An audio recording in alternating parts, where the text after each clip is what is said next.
Chapter 3. Marilla Cuthbert is surprised. First, we'll go through the question answers. Number 1. Why did Marilla stop short in amazement? Answer. Marilla stopped short in amazement to see Annie Shirley, an orphan girl instead of a boy. Question number 2. Why didn't the siblings want Annie? Answer is, the siblings didn't want Annie because they had intended to have a boy to help them in the farm. Question number 3. What reason did Annie insist as a reason enough for her to cry? Answer.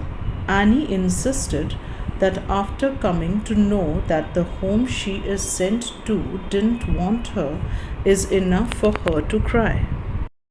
Question number 4. How, according to Annie, did the depths of despair feel?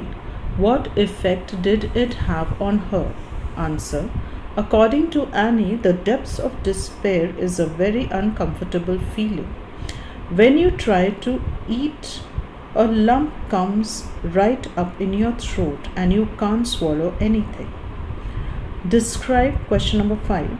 Describe the East Gable room and the effect it had on Annie. Answer. The East Gable room had bare whitewashed walls and floor. There was a round braided mat in the middle of the floor. In one corner was a high old-fashioned bed.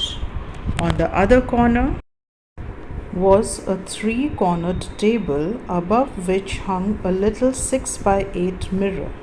Midway between table and bed was the window with icy white muslin frill over it, and opposite it was the washstand.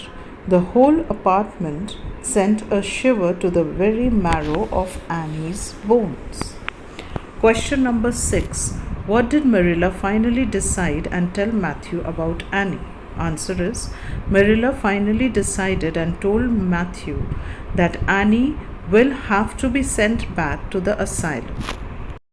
Now the reference to context. The first reference, nobody ever did want me. Oh, what shall I do? First part of the question. A. Who said this to whom? Answer. Annie Shirley said this to Marilla. B part. What can you say about the speaker's tone? Answer. The speaker's tone is that of disappointment. She is sad and in despair. C part. What did the speaker do next? Answer.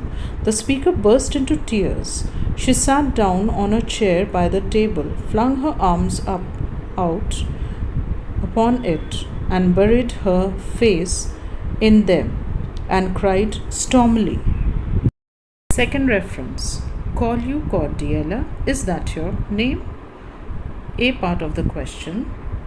What was the real and full name of this person? Answer. The real and full name of this person was Annie Shirley. B part. Why did the person wish to be called Cordelia?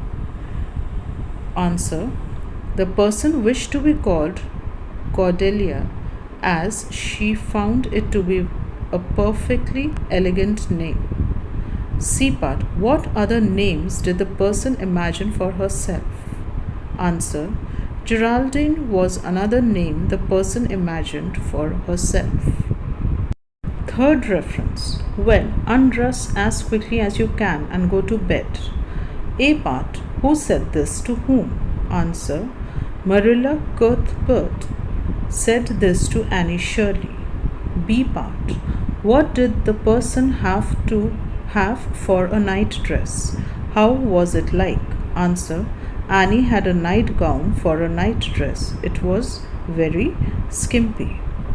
C part. How did the person respond to the speaker's good night wish later on? Answer. Annie responded by saying that how could she call it a good night when she knew it must be the very worst night she ever had.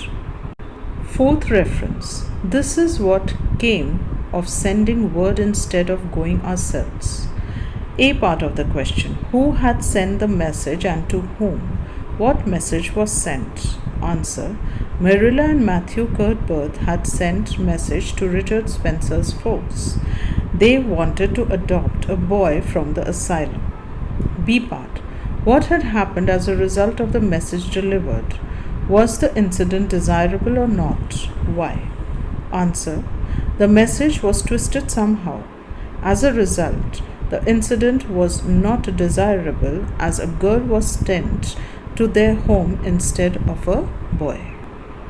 C part. What did the speaker realize after this incident? Answer. The speaker realized that they should have gone themselves instead of sending message.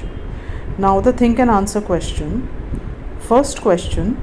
The child in the story you just read talks about the depths of despair. What do you decipher from this phrase? Decipher means to understand. Answer is the child Annie Shirley is very sad and upset as she feels that she is not accepted anywhere and no one wants her. She is gripped with a feeling of being unwanted. Second question. A reluctant smile mellowed Marilla's grim expression.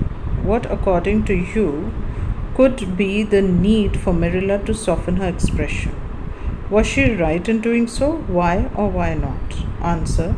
Marilla had to soften her expression to calm Annie down and to stop her crying.